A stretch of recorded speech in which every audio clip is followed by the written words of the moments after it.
주께서 저희와 함께 하시고 하늘의 은혜를 풍성히 내려주셔서 우리 모든 성도들이 행복한 하루, 주님과 함께하는 하루가 되기를 간절히 소망합니다. 네.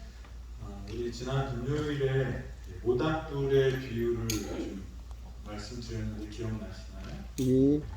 불이 잘 붙으려면 어떻게 해야 되는데 모닥불 필 때? 뭐예요? 두 가지 교훈이 있어요, 그죠? 하나는 뭘까요? 불을 이렇게 아궁이에다가 뗄 때도 마찬가지지만, 불을 이렇게 흩어버리면 어떻게 돼요? 꺼져버려요. 또 하나는 뭘까요? 뗄감을 안 넣으면 불은 꺼집니다. 성령 하나님을 성경에서는 불과 같다고 말씀합니다. 그죠? 그래서 오순절에 불과 같은 성령님이 임하셨습니다. 그러면 불이 잘 붙어야 되는데 불이 잘 붙으려면 모닥불의 비유를 통해서 교훈을 통해서 얻을 수 있는 것은 뭘까요? 새로운 땔감이 있어야 돼요. 새로운 땔감은 뭘까요? 성령 충만한 사람이 성령으로부터 불붙는 사람이라고 표현을 하잖아요. 그러니까 새로운 성령 충만한 사람들이 있어야 돼요. 또 하나는 우리가 흩어지면 안 돼요. 모여야 한다는 것입니다.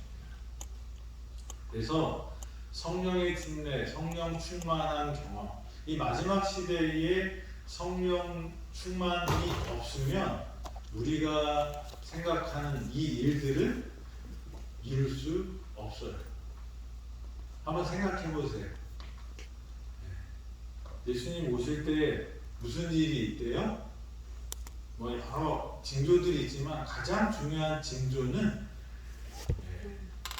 복음이 땅끝까지 전파돼요. 그런데 우리 재림교인들이 3,000명, 3천만 명, 5천만 명 이렇게 그 정도 된다. 우리 인구가 어떻게 돼요?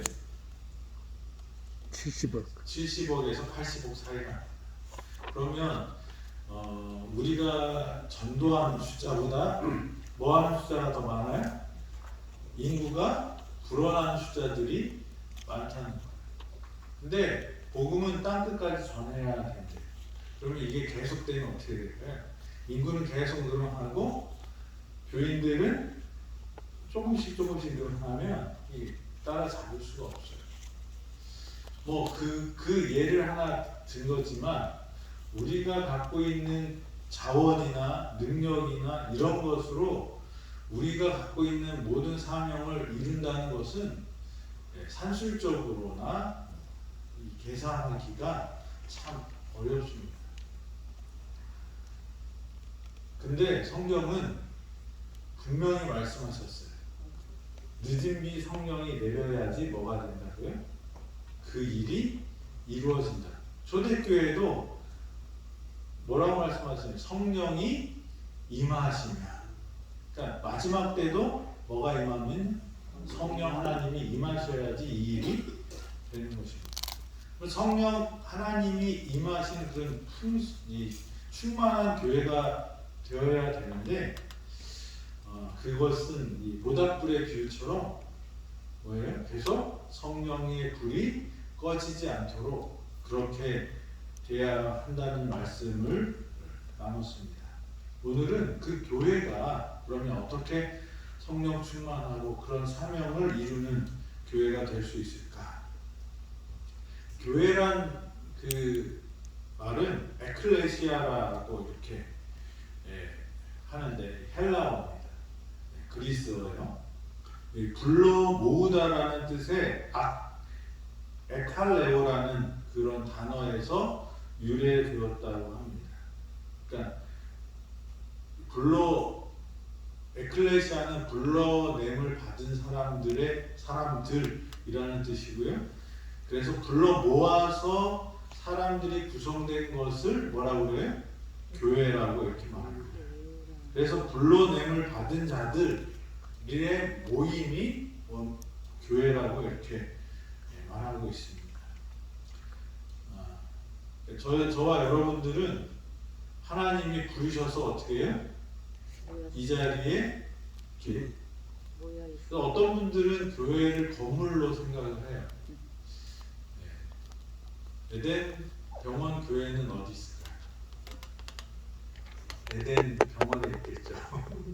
근데 우리가 이 강당을 교회라고 생각하시는 분들이 있어요. 그것도 잘못된 것은 아니지만 우리 성경적으로 교회를 보면 교회당이 아니라 누구에게 초점이 맞춰 있어요? 사람. 사람에게 초점이 맞춰 있어요. 그래서 우리들 이 불러냄을 받은 자들이 교회라는 거예요. 그래서 우리가 이 건물과 이런 시설과 이런 것에 집중하는 것은 사실 하나님의 뜻이 아니에요. 이렇게 된 이유 중에 하나는 뭐냐면 옛날에는 초대교회에는 이런 건물이 있었을까요? 없었을까요? 없었어요. 옛날 모였다고 하면 핍박하는 사람들이 쫓아오는데 건물 세울 새가 어딨어요? 그러니까 모여서 예배드린 곳이 가정집이나 들판이나 어떤 그런 곳이었습니다. 그래서 이 사도 바울 시대 때는 우리가 교회 그러면 이 뾰족한 십자가가 있고 그 뾰족 지붕 아래 이렇게 하는 그런 이미지가 우리는 떠오르는데 초대교회는 교회는 뭐가 생각났을까요? 옆에 있는 장로님, 말씀 전하는 장로님, 또 봉사하는 집사님 이런 이미지가 떠올랐을 거예요. 근데 이게 세월이 가면서 무슨 일이 일어나냐면 이제 그리스도 교회가 뭐가 됐어요? 국교가 됐어요. 이 황제가 내가 십자가의 깃발로 전쟁을 했더니 이겼다 그러면서 다 이제부터는 다 누구를 믿어라? 예수님을 믿어라. 그래서 군인들한테도 막 강제로 침례를 주고 침례 주기 힘드니까 어떻게 해? 세례를 주고 그리고 하는데 생각은 뭐예요? 아직도 태양신을 섬기고 막 그러는 거예요. 그러니까 이제 황제가 믿으라고 그러니까 믿는데 마음은 변하지 않았으니 어떤 일이 일어나요? 옛날에 했던 것들을 교회에 갖고 들어오기 시작합니다. 그것 중에 하나가 뭐예요? 이 축제. 축제가 나쁜 건 아니지만 그 축제의 정신이 누구를 하는 거예요? 태양신. 태양신이나 이 신들을. 그래서 이 카니발이라는 것들을 이렇게 다 살펴보면 그 유래가 성경적인 제목이 붙어도 다 뭐예요?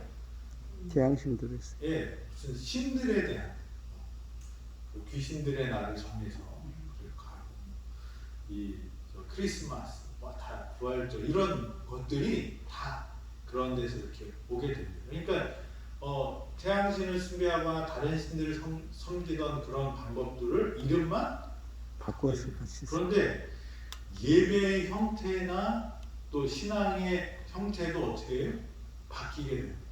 그전에는 삶이 예배고 예배가 삶이었는데 초대교회는 화려한 게 없었어요. 그런데 수천 명씩 수만 명씩 모여서 어떤 의식을 드리던 이 사람들이 교회 왔더니 별볼일 있어요?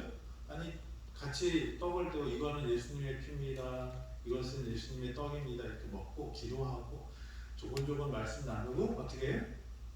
네. 그리고 성도의 교제를 나누는데 이 화려하고 뭔가 했다는 느낌을 받았던 피도 흘리고요. 그 이방 신들을 섬기는 건 뭐예요? 대단합니다. 이 엑스타시 그래서 신들려가고 막 하고 거기에 박수치고 노래하고 그런 어떤 그 특별한 경험들을 했던 사람들이 교회 왔더니 뭐예요? 심심함. 그래서 점점 어떤 의식화하고 형식을 갖춰서 사람들이 많이 모이니까 그 많이 모인 사람들을 효과적으로 관리하는 방법 중에 하나가 뭐냐면 멋있는 건물 안에서 멋있게 예배를 드리는 그런 것들을 찾아내게 됩니다.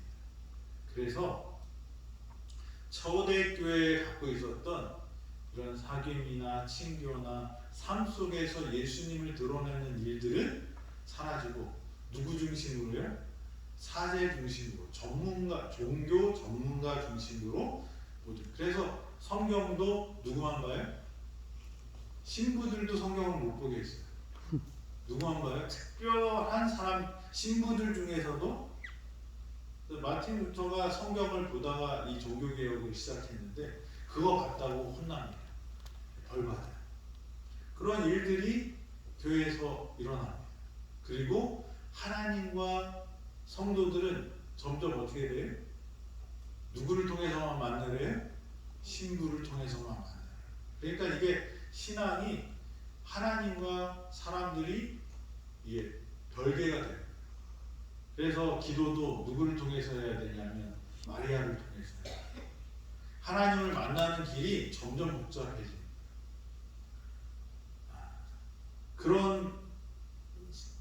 그렇게 교회가 변하다 보니까 교회 안에 진실된 사귐과 친교가 사라지게 되는 거죠. 그래서 이 교회는 사실 건물이나 어떤 눈에 보이는 형태가 아니라 사람들의 모임. 어떤 사람들?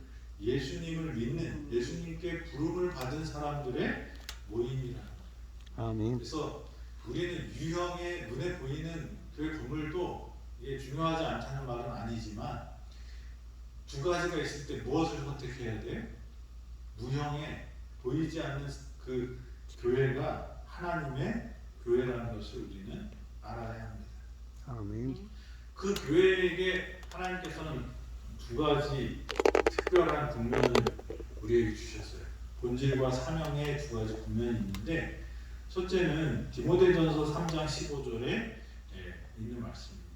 만일 내가 지체하면 너로 하나님의 집에서 어떻게 행하여야 할 것을 알게 하려 함이니 이 집은 살아계신 하나님의 교회요 진리의 기둥과 터이니라.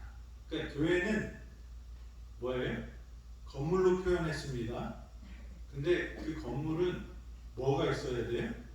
진리의 기둥과 터가 있어야 돼요. 집을 질 때 집으로 표현한 교회는 이 터가 부실하면 어떻게 돼요?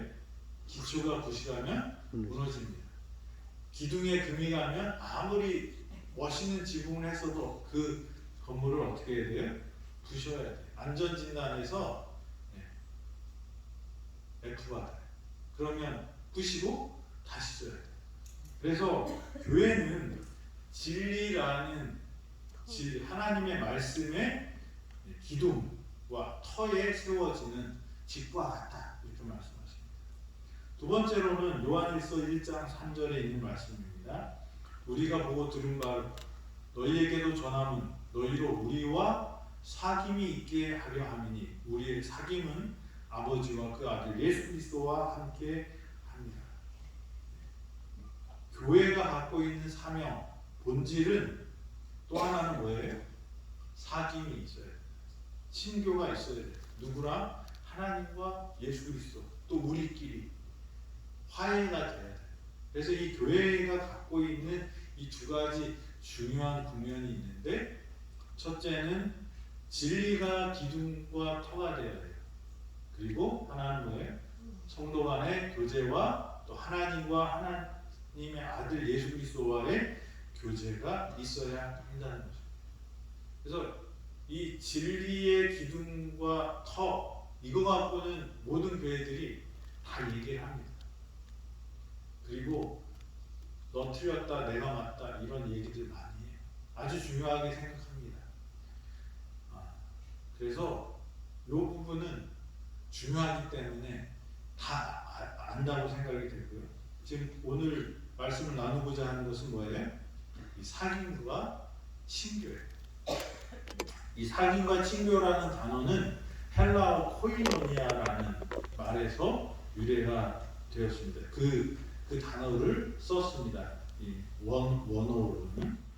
그래서 이 단어의 명사형은 이렇게 나누는 것, 그 다음에 무엇에 참여하는 것, 그 다음에 무엇에 능동적으로 관련되는 것, 이런 의미를 가지고 있고요. 동사형으로는 소통하다, 베풀다 혹은 나누어 주다라는 의미를 갖고 있어요. 그래서 우리가 코이노니아 합시다 그러면 그냥 게임 합시다 이런 생각을 할 수가 있어요. 그런데 그거보다 더 좀 넓은 의미를 갖고 있다는 것입니다. 그래서 교회는 진리 위에 서야 되는 것이 하나가 있고, 두 번째는 뭐예요? 그 진리 안에서 누림이 있어야 돼요. 나눔이 있어야 돼요. 베품이 있어야 되고 삶이 있어야 한다는 것입니다. 그래서 우리가 누구누구를 알아가는 여러 의미가 있잖아요. 그래서 제가 저희 집사람을 아는 것과 또 제가 김영옥 집사님을 아는 것과 또 얼굴만 아는 또 성도들이 있을 수 있죠. 다 안다고 말하는 것이 말이 통하지만 그 알은 다릅니다. 그러면 여기 성경에서 말하는 교회가 해야 될 본질, 사명이 있는데 거기에는 이 코이노니아, 사귐, 친교가 있어야 되는데 그게 뭘까? 안식일 날 오면 우리가 안식일 시간에 뭘 하죠? 인사하라고 하잖아요. 안녕하세요, 안녕하세요. 예수님 곧 오십니다. 당신이 있어서 행복합니다. 여러 말로 이렇게 말을 나누는데 그 정도의 알은 아니라는 것입니다. 그리고 같이 와서 게임을 하는 정도의 알이 아니라는 것입니다.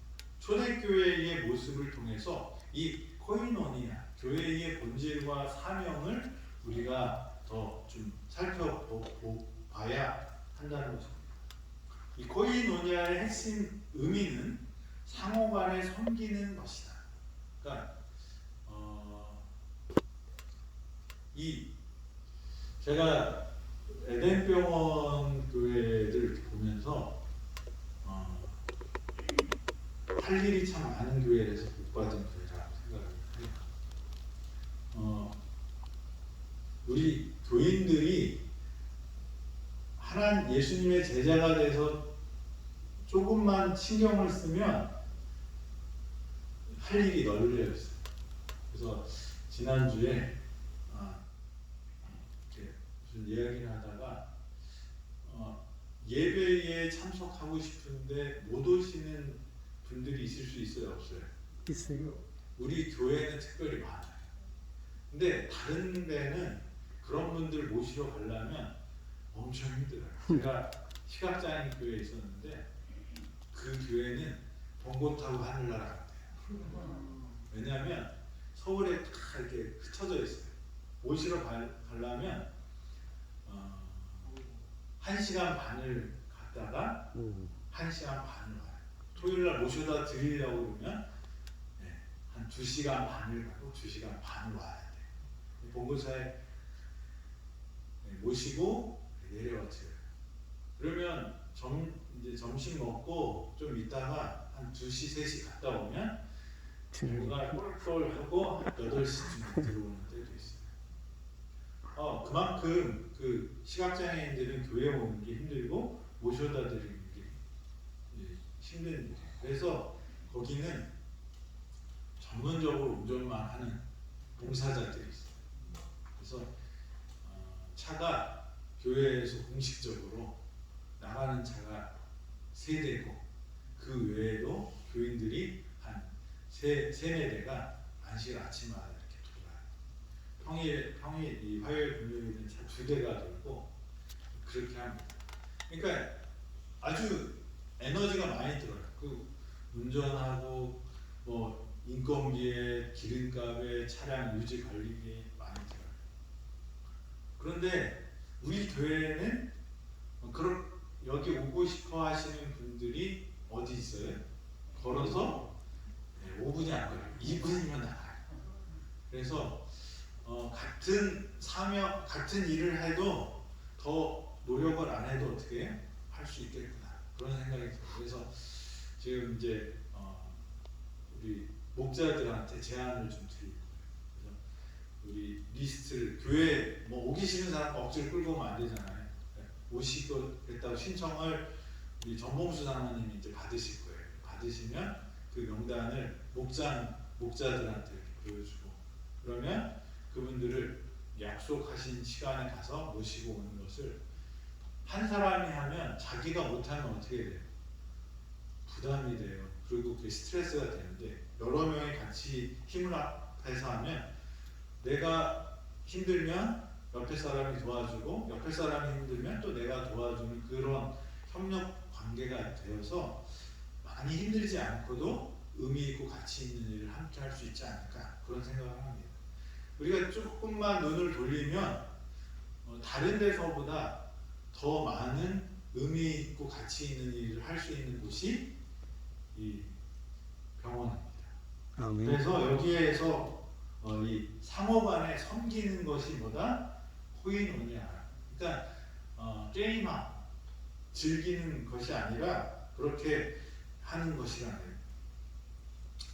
친교란 상호간의 소망과 꿈과 삶의 투쟁과 고통을 나누는 것이다. 왜 자꾸 목장을 만들어서 이렇게 하라고 하는 줄 아세요? 관계가 생기지 않는 데서는 절대로 자신을 오픈할 수가 없어요. 어떻게 될지 모르기 때문에. 그래서 관계를 만들어야 돼요. 그 관계를 만들고 여기에서 자기의 삶과 투쟁과 꿈과 소망과 이런 것들을 동지들을 만드는 곳이 이 소그룹 모임, 목장이 되어야 돼요. 절대로 이렇게 한꺼번에 모여서 예배를 드리는 곳에서 여기에서 그렇게 될 수 없는 게 진리예요. 이 사람의 뇌 구조와 또 그래서 왜 우리 교회는 하나가 안 될까? 뭐부터 해야 돼요? 기도 짝꿍을 먼저 만드시고 그리고 뭘 해야 돼요? 소그룹에 참여하셔야 돼요. 그리고 그런 그 단계를 밟아가면서 우리가 삼겹줄, 모닥불을 피우는 그런 교회가 되어야 하는 것입니다. 친교란 서로 남을 섬길 수 있도록 하나님께 자신을 의뢰하는 것이다. 그러니까 친교의 의미가 기쁨을 나누는 것 이상의 쾌락을 느끼는 것 이상의 의미가 있다는 거예요. 그게 친교는 뭐다? 여기서 계속 말하는 건 뭐예요? 섬김이 있고 봉사라고 이렇게 말을 합니다. 그래서 그리스도인들은 사실 그 기쁨이 하나님이 주시는 기쁨을 경험하려면 뭘 이기심을 버려야 돼요. 그리고 다른 사람을 섬기는 아이 키우는 게 어렵잖아요. 근데 교회에서는 계속 아이를 키우래요. 제자를 삼으래요. 왜 그럴까요? 자녀를 키워보셨지만 애를 키우려면 쉬워요? 어려워요. 투자되는 것도 많고요. 희생해야 돼요. 잠도 못 자지. 자유도 없어지지. 그런데 아이를 뭐라 그래요? 보배라고 그러고 기쁨이라고 그러고 축복이라고 그러고. 왜 그러냐면 힘들어도 의미가 있고 가치가 있고 그래서 그 아이를 보면 행복해집니다. 근데 언제 가장 애가 예뻐요?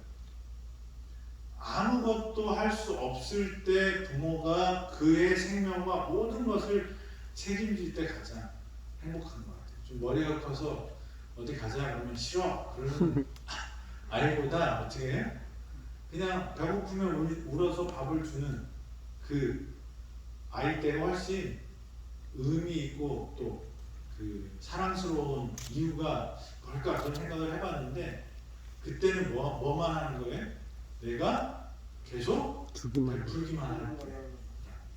그래서 이 교회의 의미 중에 코이노니아가 필요한데 그 코이노니아는 베푸는 거고 섬기는 거. 서로 사귀는 의미도 있지만 그 코이노니아 친교는 봉사와 섬김의 의미가 더 강하다는 것입니다. 그래서 신약의 교회들을 보면 교회는 하나님의 부르심을 받아서 세상에 나와서 같은 진리의 기초와 터 안에 성경적 신조하에 공동체를 이루는 것인데, 그 공동체는 어떤 공동체냐면 적극적으로 소통하고 분배하며 나누어주고 서로 섬기는 그런 모임이다 라는 것입니다. 우리 에덴병원 교회가 그런 교회가 되길 바랍니다. 아멘. 그런 교회에 성령이 충만하고, 성령 충만한 교회는 어떻게 해요? 그런 교회가 될 것입니다. 진리만 외치는 교회는 진리를 모르는 교회보다 더 어려울 수 있어요. 사람들한테. 진리와 뭐가 같이 가야 돼요? 그 삶이 같이 가야 돼요. 사랑이 같이 가야 돼요. 그게 바로 이 코이노냐. 진짜 예수님 안에서의 삶을 보이고 나누고 베푼 예수 정신으로 사는 모습이 코이노니아적인 삶이라고 생각이 됩니다. 저와 여러분들이 예수님이 원하는 교회의 구성원들, 불러냄을 받은 자들이 되셔서 진리의 기초 위에 굳게 서시고, 또 어떻게 해요? 그것을 친교로, 사귐으로, 이 코이노니아로 나누는 우리 모든 성도들 되기를 바라면서 말씀을 드리겠습니다. 기도하겠습니다. 하나님, 이 아침 저희에게 부활의 경험을 하게 하시고 또 하나님을 만나기 위해서 이 자리에 모일 수 있게 하여 주셔서 감사합니다. 아멘. 하나님의 교회는 진리의 기둥과 터 위에 굳게 서는 교회이고, 또 그렇게 진리로 불러냄을 받은 자들이 삶을 통하여 하나님의 사랑과 능력을 나누고 베푸는 코이노니아의 삶을 사는 것이 참 교회라고 말씀하셨사오니, 아버지 하나님, 저희 그런 교회 되게 하여 주시옵소서. 아멘. 진리만 부르짖는 교회가 아니라 진리대로 살아가면서 진리를 나눔으로 이 땅에 작은 천국들을 맛보게 하는 당신의 제자들 되도록 인도하여 주시옵소서. 아멘. 오늘 하루도 주 안에서 주님과 동행함으로 행복하고 또 치유의 은혜와 능력을 경험하는 우리 모든 성도 되기를 예수 그리스도의 이름으로 기도드립니다. 아멘.